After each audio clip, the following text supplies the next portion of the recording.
नमस्कार, जय भवानी दोस्तों। तो स्वागत है आपका फिर से आपके अपने YouTube चैनल एम्बिशन क्लासेस 2019 में। तो दोस्तों, जैसा कि हम अलग अलग क्लास पर डिस्कस कर रहे हैं, तो आज हम डिस्कस करने वाले हैं क्लास 10 पर, जिसमें आज का टॉपिक होगा हमारे reason types question, reason based question, कि ये ऐसे क्यों होता है, वैसे क्यों होता है, ऐसे क्यों होता है। ओके ना, अगर ऐसा है तो क्यों है। So we are present here to represent some question, some reason based question related to the carbon compounds. Okay, तो बात करते हैं दोस्तों। सबसे पहले हम बात करेंगे रीजन बेस्ड क्वेश्चन की। Reason based questions. ओके दोस्तों, ये हमारा आज का टॉपिक है। हमारे पास कुछ क्वेश्चंस हैं, एक एक करके हम स्टार्ट करेंगे। ओके दोस्तों, उम्मीद करते हैं कि आप और आपकी फैमिली ठीक होगा। तो दोस्तों, बिना देर किए, बिना डिले किए हम स्टार्ट करते हैं अपना ये फर्स्ट क्वेश्चन, अपना टॉपिक्स। ओके, तो दोस्तों सबसे पहले आता है carbon always form covalent bond. सबसे पहले ये आता है कि carbon always forms covalent compound. Covalent compound why, compound why. Reason ये आता है कि कार्बन ये क्या होता है कि always forms covalent compound. What is the reason behind it? Yes, what is the reason? First of all reason ये आता है कि कोवेलेंट की बात करते हैं सबसे पहले हम। What do you mean by covalent? Means covalent compound are those compound which is formed by the sharing of electrons between two atoms. जब दो एटम्स के बीच में इलेक्ट्रॉनों की शेयरिंग होती है, तो शेयरिंग से जो बॉन्ड बनेगा वो कोवेलेंट बॉन्ड बनेगा, और वो जो कंपाउंड होगा वो क्या कंपाउंड कहलाएगा? Covalent compound. तो फर्स्ट ऑफ ऑल व्हाट, और कौन से बनते हैं? जिसके आउटर मोस्ट शेल में कितने होते हैं? जिसके आउटर मोस्ट शेल में 4 इलेक्ट्रॉन होते हैं। बात करते हैं क्या carbon always form covalent bond because the electronic configuration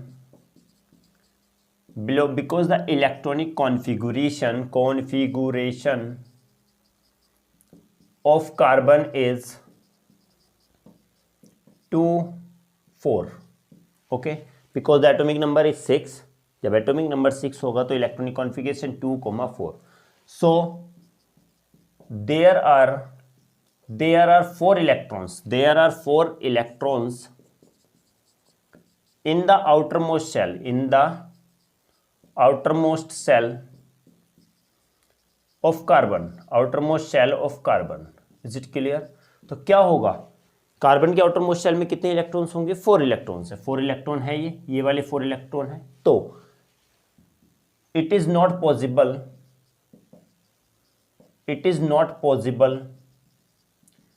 to remove these electrons. So in this case not possible to remove or gain electrons. So in this case what carbon shares its electrons with the other element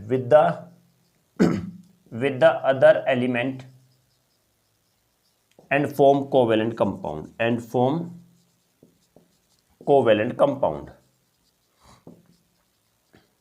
I think दोस्तों clear हो गया होगा। एक बार समझ लेते हैं। Simple सा चीज़ है, कुछ नहीं है। सबसे पहले बात करते हैं कि कार्बन कोवेलेंट कंपाउंड क्यों बनाता है। First of all, the electronic configuration of carbon is 6. So the electronic configuration is what? Atomic number is 6, so electronic configuration is 2 4. So how many electrons in their outermost shell? 4 electrons. तो क्या काम करेगा? So there are 4 electrons in the outermost shell of carbon. So it is not possible. और ये possible नहीं होता कि इनको इलेक्ट्रॉन को रिमूव कर दे ये आउटरमोस्ट शेल से, या फिर 4 इलेक्ट्रॉन को गेन कर ले। ये पॉसिबल है ही नहीं। अब क्यों पॉसिबल नहीं, आगे हम बताने वाले हैं। तो क्या करता है इस केस के अंदर? कार्बन अपने इन इलेक्ट्रॉनों को किसी दूसरे एटम के साथ, किसी दूसरे एलिमेंट के साथ शेयर करता है, और जब वो शेयरिंग करेगा कोई भी एलिमेंट, तो क्या बनाएगा? कोवेलेंट कंपाउंड बनाएगा। Is it clear? I think ये क्लियर हो गया होगा। सेकेंड हम यही उठा लेते हैं, यही क्वेश्चन उठा लेते हैं। It is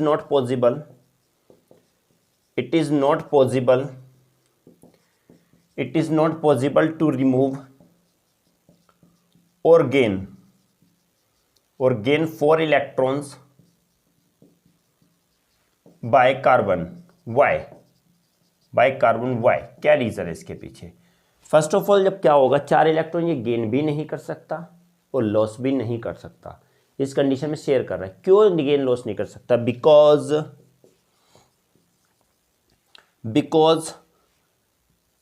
because it requires, because to gain और loss requires a large amount of energy,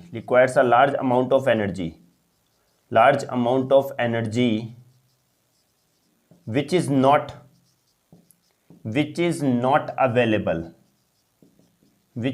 available in the nature,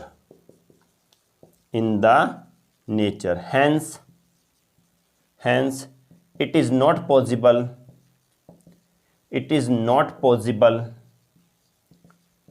to remove or gain 4 electrons by carbon। क्या होता है कि इन इलेक्ट्रॉन को रिमूव करने के लिए या फिर 4 इलेक्ट्रॉन को लेने के लिए क्या चाहिए? Large amount of energy. क्या चाहिए हमको? किसे? लार्ज अमाउंट ऑफ एनर्जी चाहिए, जो कि इतने amount of energy available nature में नहीं होती है। जब इतने अमाउंट में नेचर में ये एनर्जी अवेलेबल नहीं होगी तो इस कंडीशन में क्या करेगा? वो गेन भी नहीं कर पाएगा 4 इलेक्ट्रॉन, और 4 इलेक्ट्रॉन को लॉस भी नहीं कर पाएगा। तो इस कंडीशन पर अब उसके पास सिर्फ एक ही रास्ता बचता है कि वो इलेक्ट्रॉन को क्या कर ले? शेयर कर ले किसी दूसरे एटम के साथ, और क्या हो जाए? स्टेबल हो जाए। तो वही है कि कोई भी electron, if any electron, what is the reason why any atoms or any element loss or gain electrons to become a stable? क्या होने के लिए? स्टेबल होने के लिए। अगर कोई भी एटम या एलिमेंट इलेक्ट्रॉन लॉस करता है या गेन करता है या शेयरिंग करता है, सिर्फ उसका एक ही मोटो होता है, एक ही उसका उद्देश्य होता है, सिर्फ एक ही उसका क्या होता है? सिर्फ एक बोल सकते हैं एम होता है, टू बिकम स्टेबल होना। ओके, तो इस कंडीशन में क्या होता है कि large amount of energy available नहीं होती। इस कंडीशन में वो अपने इलेक्ट्रॉनों को क्या करता है? शेयर करता है, और क्या हो जाता है? स्टेबल हो जाता है। तो इसी वजह से क्या होता है कि 4 इलेक्ट्रॉन को लॉस नहीं कर पाता और गेन भी नहीं कर पाता है। आई थिंक ये भी क्लियर हो गया होगा। तो दोस्तों, अगर समझ में आ रहा हो तो इसका स्क्रीनशॉट भी ले सकते हैं, क्योंकि हम तीसरा वाला बताने वाले हैं, third. Okay, now third part.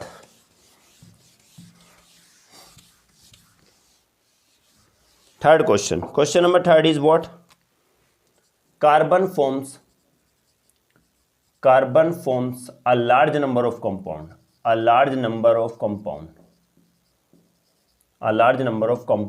Why? हमने कहा कार्बन क्या बताया? ज़्यादा लार्ज नंबर में कंपाउंड्स बनाता है। क्या रीज़न है इसका? तो इसके पीछे दोस्तों 2 रीज़न होते हैं। First of all, due to the presence, carbon has 2 important properties. First is the catenation and second one is the tetravalency. First of all means, answer is what? Carbon, because carbon has an important properties such as what? First of all is the catenation, and the second one is the tetravalency. Catenation is what? Catenation क्या होता है? ये this one is the self linking property of carbon. अपने आप से मिल जाना, अपने आप से जुड़ जाना। This one is the carbon, and carbon अपने आप जुड़ गए, ये भी कार्बन अपने आप जुड़ जाते हैं, आपस में से जुड़ते लंबी चेन बना लेते हैं। तो जब लंबी चेन बनाएंगे तो यही प्रॉपर्टी क्या कहलाती है? Catenation. Means catenation is the property of carbon in which carbon has the self linking property, in which the carbon has the tendency to self linkage. Okay, अपने आप मिल जाना, अपने आप जुड़ के एक लंबी चेन बना लेना, this property known as the catenation. Okay, carbon forms a large number of compound. 2 reason होते हैं। फर्स्ट ऑफ ऑल इसका होता है catenation, second one is a tetravalency. Means carbon has, first of all first वाला भी लिख देते हैं, carbon has self linking property, self linking property. Okay, जब कार्बन अलग अलग तरीके से जुड़ जाएगा, आपस में कंबाइंड हो जाएगा, तो क्या हो जाएगा? बहुत ज़्यादा कंपाउंड बनते चले जाएंगे, और यही रीज़न होता है क्या? कि self linking property. Second one is the carbon has carbon has a valency of 4, valency of 4, और कार्बन क्या वैलेंसी होती है, 4 वैलेंसी होती है, और 4 वैलेंसी का मीन्स 4 स्टेट होती है, एक्टिव स्टेट ऑफ चारों साइड से क्या कर सकता है, this one is the carbon, they are 4 electron in the outermost shell, तो इस साइड से भी जुड़ जाएगा कोई, इस साइड से भी जुड़ जाएगा, इस साइड से जुड़ जाएगा, इस साइड से अलग अलग जुड़ के अलग अलग तरीके के कंपाउंड बना लेते हैं। Okay, first of all listen देखते हैं, यहाँ पर चारों बॉन्डिंग है, this one H H H H, this one is what, methane, what is this, this one is the methane, if this one is what H H H and this one is the Cl, then what, chloromethane, chloromethane. तो इस type से इसकी अलग अलग क्या होती है, valencies होती हैं, 4 वैलेंसी होने के कारण ये अलग अलग तरीके से रिएक्ट करके क्या बना लेता है, अलग बहुत ज़्यादा लार्ज अमाउंट में लार्ज नंबर्स में कार्बन कंपाउंड बना लेता है। So these are the 2 important property of what, carbon, due to which it forms a large number of compound। Okay, 2 property होने के कारण ये ज़्यादा लार्ज नंबर में कंपाउंड बनाता है। नेक्स्ट आता है, this one is the third question, this one is the fourth question, what, fourth question is catenation, very important property. Catenation की बात आई तो इससे रिलेटेड ही क्वेश्चन आता है, catenation is very important property, is very important property of carbon. Why carbon, why, इसका reason क्या है, carbon के अंदर ये कैटिनेशन प्रॉपर्टी बहुत ही ज़्यादा इंपॉर्टेंट होती है। Why, because due to the presence of this property carbon forms a large number of compound. Okay, because due to the presence of this, because due the presence of catenation carbon forms a large number of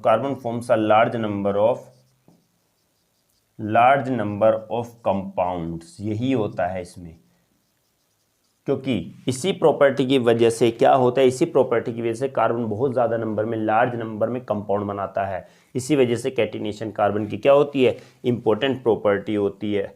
next one is the 5 question. 5 question is what, physical property, physical property, this one is the question है, physical property of diamond. पढ़ा होगा दोस्तों आपने diamond and graphite. तो दोस्तों channel को subscribe भी करते रहिए, शेयर भी करते रहिए। Okay, physical property of diamond and graphite are different. Why, क्योंकि दोस्तों आप सपोर्ट करते रहेंगे, सब्सक्राइब करते रहेंगे और अपने दोस्तों को शेयर करते रहेंगे, तो इससे हमारा भी मनोबल बढ़ता है, हमें भी क्या होता है, पॉजिटिव एनर्जी आती है, ताकि और ज़्यादा वीडियो बनाने की इच्छा होती है। तो दोस्तों बात आती है अगले क्वेश्चन की। तो physical property of diamond and graphite are different. Why, what is the reason behind it. हमने कहा गया कि डायमंड और ग्रेफाइट दोनों की प्रॉपर्टी डिफरेंट होती हैं। क्यों होती हैं, because the arrangement of carbon atoms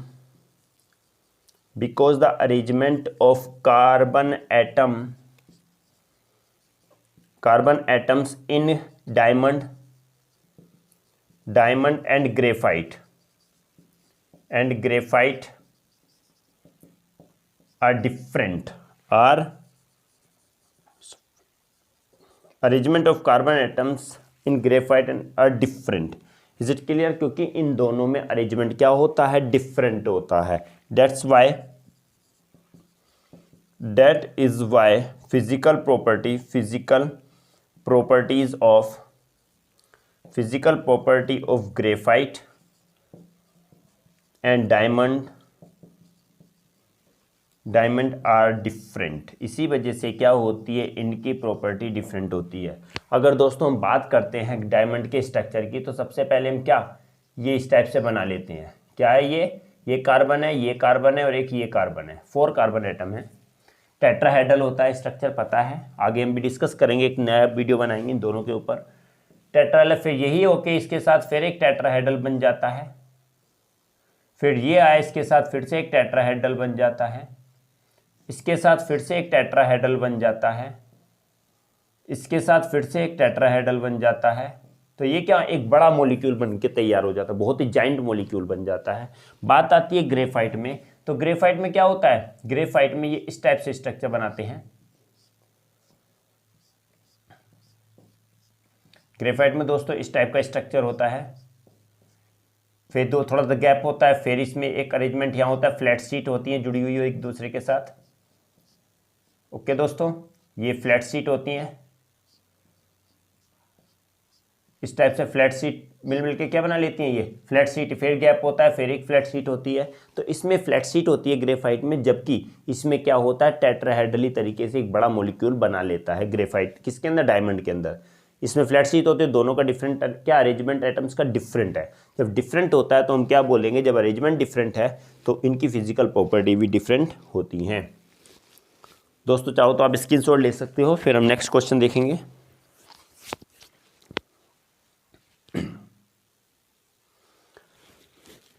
okay दोस्तों, बात करते हैं अगले क्वेश्चन की। आगे क्वेश्चन क्या आता है, अगला भी सेम, इतना टफ क्वेश्चंस नहीं है, बिल्कुल इजी क्वेश्चंस हैं, एक वन लाइनर क्वेश्चंस हैं ये। तो उस टाइप के क्वेश्चन एग्जाम में भी देखने को मिलते हैं दोस्तों।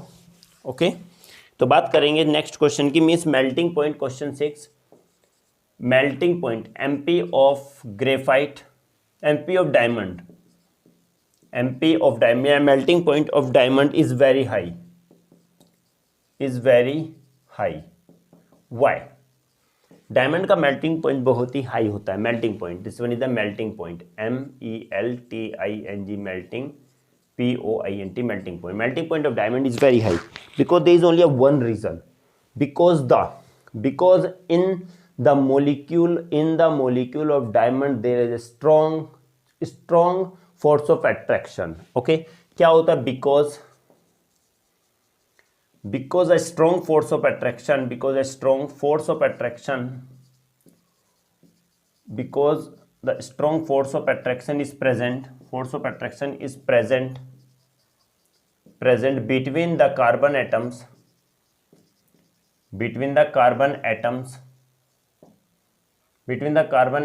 in diamond।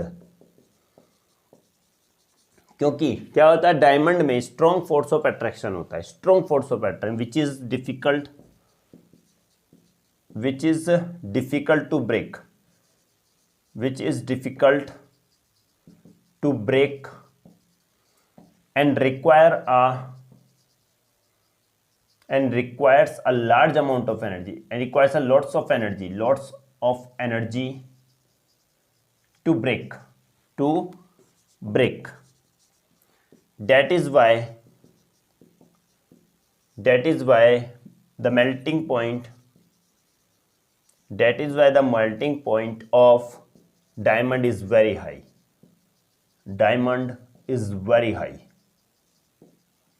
तो दोस्तों सिंपल सी बात है, देखते हैं इसमें क्या है। First of all the strong force of attraction, this is the main condition that कि there is a strong force of attraction between the carbon atoms in diamond के अंदर जो कार्बन एटम्स होते हैं उनमें स्ट्रॉन्ग फोर्स ऑफ अट्रैक्शन होता है, जिसको तोड़ना बहुत ही ज़्यादा क्या होता है, उसको तोड़ना बहुत ही डिफिकल्ट होता है, जिसके लिए क्या चाहिए, रिक्वायर लॉट्स ऑफ एनर्जी, और उसको तोड़ने के लिए बहुत ज़्यादा एनर्जी चाहिए। जब ज़्यादा एनर्जी दे रहे हैं तो ऑटोमेटिकली क्या हो जाएगा, उसका मेल्टिंग पॉइंट भी बढ़ जाता है। इज इट क्लियर दोस्तों, समझ आया होगा। नेक्स्ट 7 बात करते हैं 7th क्वेश्चन की। Means diamond is what is a non-conductor of electricity, but graphite is good conductor of electricity, whereas both are the allotropes of carbon. Why? क्या होता है कि डायमंड क्या होता है, नॉन कंडक्टर ऑफ इलेक्ट्रिसिटी का, जबकि graphite good conductor of electricity. Clear हुआ। डायमंड क्या होगा, बैड कंडक्टर और we can say non conductor. Second में graphite is the good conductor of electricity. But दोनों के दोनों कंडीशन क्या है, दोनों के दोनों कार्बन के एलोट्रोप हों। ऐसा क्यों? Because in diamond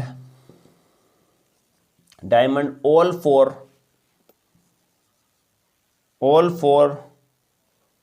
four electrons, all four valence electrons form bonds, form covalent bond with the other carbon,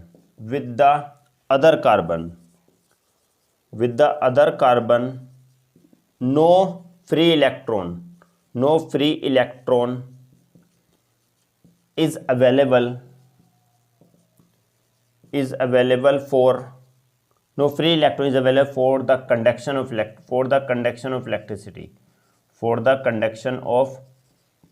electricity, whereas in graphite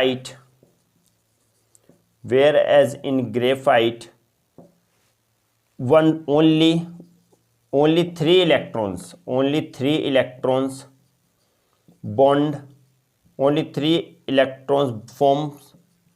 covalent bond with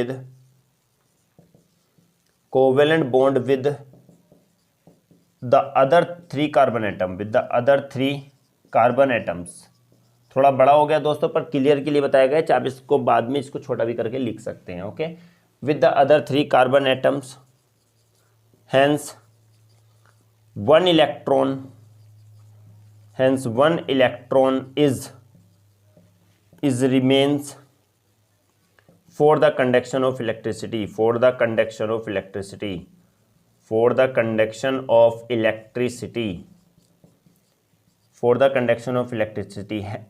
that is why diamond is poor, that diamond is bad, and graphite is good conductor of electricity। तो दोस्तों थोड़ा सा बड़ा हो गया है, कोई नहीं, आप चाहो तो इसको छोटा करके भी लिख सकते हो एक लाइन में कि क्या डायमंड में कोई भी फ्री इलेक्ट्रॉन नहीं होता, जबकि ग्रेफाइट में 1 फ्री इलेक्ट्रॉन होता है, जिसकी वजह से इलेक्ट्रिसिटी कंडक्ट करती है। तो बात करते हैं अपने आंसर के अकॉर्डिंग। बिकॉज इन डायमंड के अंदर 4 इलेक्ट्रॉन्स, हमें पता है कि कार्बन में 4 वैलेंस इलेक्ट्रॉन होते हैं, जो कि चारों के चारों इलेक्ट्रॉन दूसरे 4 कार्बन के साथ क्या कर लेते हैं, बॉन्ड बना लेते हैं। कोई भी इलेक्ट्रॉन फ्री नहीं बचता। जब कोई भी इलेक्ट्रॉन फ्री नहीं बचता तो उसमें इलेक्ट्रिसिटी कंडक्ट नहीं हो पाती। बात करते हैं ग्रेफाइट की। ग्रेफाइट में भी 4 ही कार्बन एटम होते हैं, 4 ही इलेक्ट्रॉन होते हैं वैलेंस इलेक्ट्रॉन कार्बन में, जब उसमें से 4 में से 3 तो कार्बन के साथ बॉन्ड बना लेते हैं, जबकि एक बॉन्ड नहीं बनाता, वो फ्री रहता है। और उस फ्री इलेक्ट्रॉन के कारण ही क्या होता है कि ग्रेफाइट के अंदर इलेक्ट्रिसिटी कंडक्ट करती है। ओके ना bonds, or we can say that in diamond there are 4 electrons, but all 4 electrons forms a covalent bond with the other carbon atom, whereas in graphite there are also 4 electrons, but only 3 electrons can participate to make the bond with the other carbon atom. Only 1 electron is left, remains, okay, is left, which is not make any bond with any carbon atom. So due to the presence of this free electron, graphite conduct electricity, whereas diamond not conduct electricity. Is it clear ना? I think clear हो गया होगा।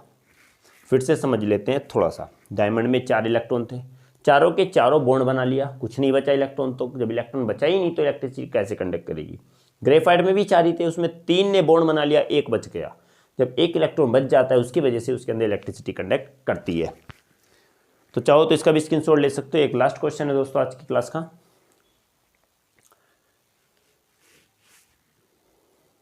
Okay, बात करते हैं दोस्तों last question की, आज के रीजन बेस्ड क्वेश्चन के लास्ट की।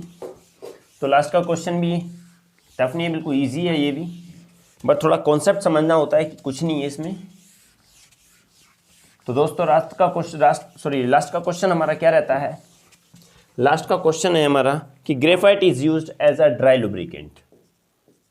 Graphite is used as a dry lubricants. Lubricants का मतलब बोल सकते हैं, लुब्रिकेंट को हम क्या भी बोल सकते हैं कि एक ये ग्रीस की तरह यूज होता है, जो मशीनों में यूज होता है, जिससे वो क्या फ्रिक्शन उनका क्या हो जाए, कम हो जाए। ओके, फ्रिक्शन कम हो जाए और क्या हो जाए उसमें अच्छी तरीके से वो भी स्मूथली मशीन चलें। Okay, first of all what answer आता है, graphite is used as a dry lubricant. Why, what is the reason? Because graphite, दोस्तों थोड़ा वीडियो बड़ा हो रहा है, कोई नहीं है, बट हमारे काफ़ी सारे क्वेश्चन इसमें क्लियर हो जा रहे हैं, ठीक है, तो टेंशन नहीं लीजिएगा, वीडियो को सारा देखिएगा उसमें, ताकि पता चल जाए इसमें क्या क्या था क्या क्या नहीं है। Graphite, because graphite is a soft substance, यही इसका रीजन है, because graphite is a soft substance, that's why so it is used to make the dry lubricants for machines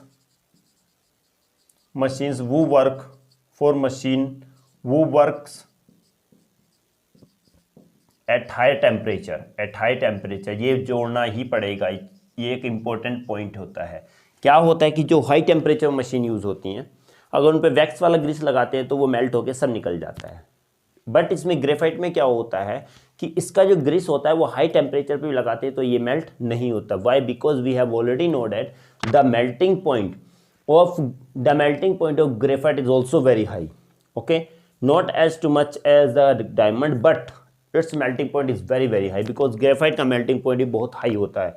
तो हाई टेम्परेचर पर इसी का हाई टेम्परेचर मशीन वर्क करती है, उनमें इस लुब्रिकेंट का यूज़ किया जाता है। ओके, क्यों? क्योंकि ये क्या होता है, सॉफ्ट सब्सटेंस होता है। चाहो तो स्क्रीनशॉट भी ले सकते हो। ओके दोस्तों, उम्मीद है कि सारे क्वेश्चन समझ में आए होंगे अच्छे से। तो सारे दोस्तों अगर समझ में आए हो तो प्लीज़ चैनल को लाइक शेयर और सब्सक्राइब जरूर कीजिएगा, और अपने दोस्तों में भी शेयर कीजिएगा, अपने दोस्तों में भी बताइएगा, ताकि उनको भी इसका क्या मिल सके, बेनिफिट मिल सके। तो दोस्तों हमारी क्लास आज तक की क्लास वहीं तक थी, आगे मिलेंगे एक नए टॉपिक के साथ, एक नई एनर्जी के साथ दोस्तों। ओके, तो बने रहिएगा हमारे साथ में। अब वो डेली हमारे वीडियो अपलोड्स होती हैं, और आने वाले टाइम में कुछ थोड़े टाइम में अंदर हो सकता है कि नेक्स्ट वीक से हम बायो की वीडियो भी अपलोड करने वाले हैं। तो दोस्तों बने रहिएगा हमारे साथ, एक नई एनर्जी के साथ मिलते हैं अगली क्लास में। जब तक के लिए दोस्तों, जय हिंद।